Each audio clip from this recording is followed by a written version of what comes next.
சமீபமா நான் சுற்றுப்பயணம் செஞ்ச மாவட்டங்கள்ல அதிக அறிவிப்புகளை பெற்ற மாவட்டம் எந்த மாவட்டம் கேட்டீங்கன்னா இந்த விழுப்புரம் தான். நமக்கு நிதி ஒன்றுதான் தடையை தவிர வேற எந்த தடையும் கிடையாது. அதுலயும் நிதி இல்லைன்னு புலம்பிட்டு இருக்காம மக்கள் குறைகளை நீக்கிற,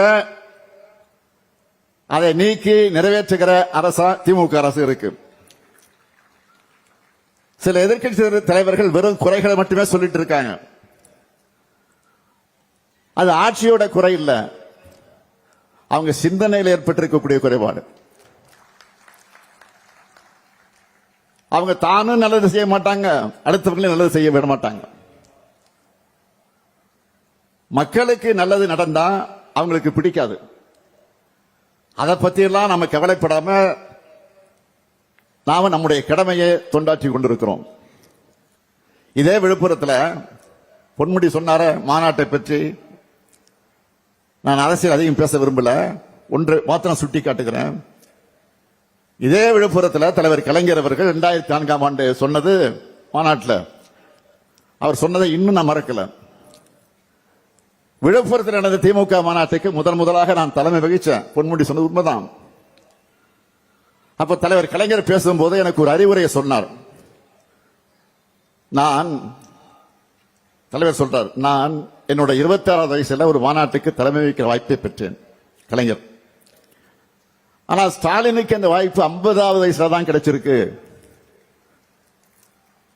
இவ்வளவு தாமதமாக கிடைக்க காரணம், எதுவும் அவசரமாக விரைவாக கிடைக்கிறதை விட தாமதமாக கிடைச்சாதான் அதுக்கு வலு அதிகம், அந்த வலு உனக்கு சேர்ந்திருக்குன்னு குறிப்பிட்டார்.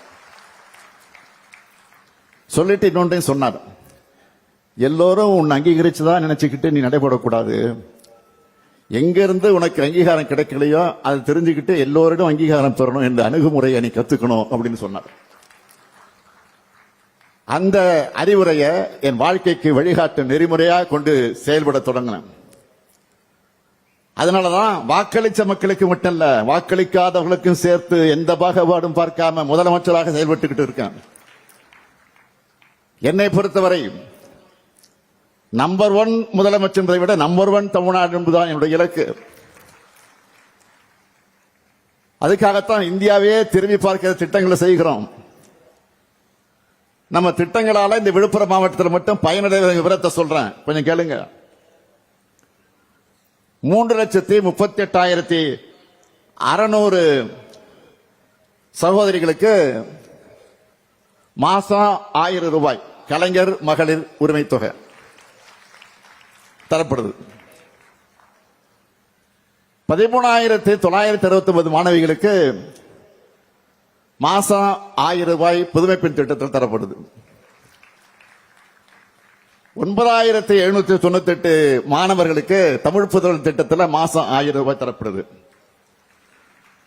முத்தாய்ப்பாக 60,000 பள்ளி மாணவர்கள் முதலமைச்சருடைய காலை உணவு திட்டத்தில் சாப்பிடுறாங்க.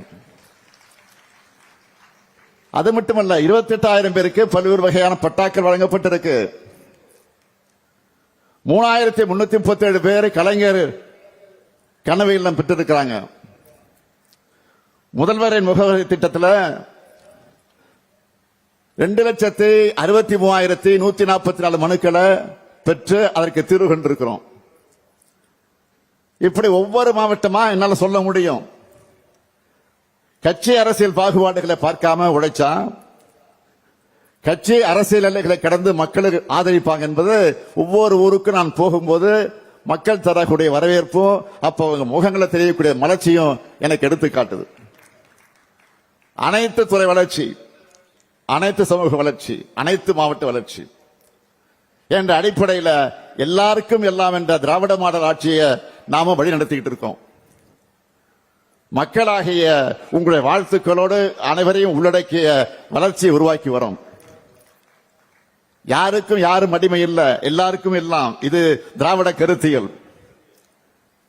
எந்த சூழலையும் சமரசம் செய்யாம செயல்படுத்தி காட்டுறதுதான் இந்த முத்துவேல் கருணாநிதி ஸ்டாலினுடைய வாழ்க்கை பயணம். என்னை பொறுத்தவரை என்னை முன்னிலைப்படுத்தி நான் அதையும் செய்வதில்லை. தமிழ்நாட்டை முன்னிலைப்படுத்தி தான் நான் செயல்பட்டுக் கொண்டிருக்கிறேன். அதனால்தான் நம்ம ஆட்சியை திராவிட மாடல் ஆட்சின்னு நெஞ்சை நிமிர்த்தி நான் சொல்றேன். இது ஸ்டாலின் ஆட்சின்னு சொல்லி தற்பெருமை தெரிவிக்கிறதை விட, தற்போது தெரிவிக்க எவ்வளவு ஆகாது, ஆனா தெரிவிக்க விரும்பல. அந்த குறுகிய சிந்தனை எனக்கு எப்பவும் வந்ததில்லை, வரவும் வராது. ஏன் பல்வேறு விமர்சனம் வந்தாலும் திரும்ப திரும்ப திராவிட மாடல் ஆட்சின்னு தான் நான் சொல்றேன். திராவிடம் தான் நமது தாய் நிலத்துக்கு தமிழ்நாடுன்னு பேச விட்டுச்சு. திராவிடம் தான் நம்முடைய அன்னை தமிழ் மொழிக்கு செம்மொழி தகுதியை பெற்று தந்துச்சு. திராவிடம் தான் பட்டியலின பழங்குடியின பிற்படுத்தப்பட்ட மிகவும் பிற்படுத்தப்பட்ட மக்களுக்கு இடஒதுக்கீடு உரிமையை பெற்று தந்துச்சு. திராவிடம் தான் பெண் விடுதலைக்காக போராடிச்சு, பெண்களை படிக்க வச்சுச்சு. திராவிடம் தான் ஏராளமான கல்லூரிகளை, பல்கலைக்கழகங்களை, மருத்துவமனைகளை, நூலகங்களை உருவாக்கிச்சு. மொத்தத்தில் திராவிடம் தான் இந்த நவீன தமிழ்நாட்டை உருவாக்கிச்சு. அது இனியும் தொடரும் தொடரும். திராவிடம் இருக்கிறதுனால தான் நாட்டோட பிற்பகுதியில் இருக்கிற மாதிரி ஆதிக்க சக்திகளோட பிற்போக்கு கும்பல்களை தலை தூக்க முடியல. அதனாலதான் போலிகள், துரோகிகள் துணை கொண்டு எதிரிகள் பலைமுனை தாக்குதல் நடத்தி சோர்ந்து போறாங்க. இன்னைக்கு நாம பார்க்கிற இந்த நவீன தமிழ்நாடு திராவிட முன்னேற்ற கழக ஆட்சியால, பேரறிஞர் அண்ணாவால, தலைவர் கலைஞரால உருவாக்கப்பட்டது. தமிழ்நாடு என்றைக்கு எல்லா துறைகளும் உன்னதமான இடத்தில் இருக்குன்னா அதுக்கு காரணம் திராவிட மாடல். இந்த கொள்கை ஆட்சிக்கு உற்ற தோள் கொடுத்து உறுதுணையாக இருக்கக்கூடிய, உறவாக இருக்கக்கூடியவர்கள் என்றும் தொடரணும் தொடரணும் என்று கேட்டு விடைபெறுகிறேன். நன்றி, வணக்கம்.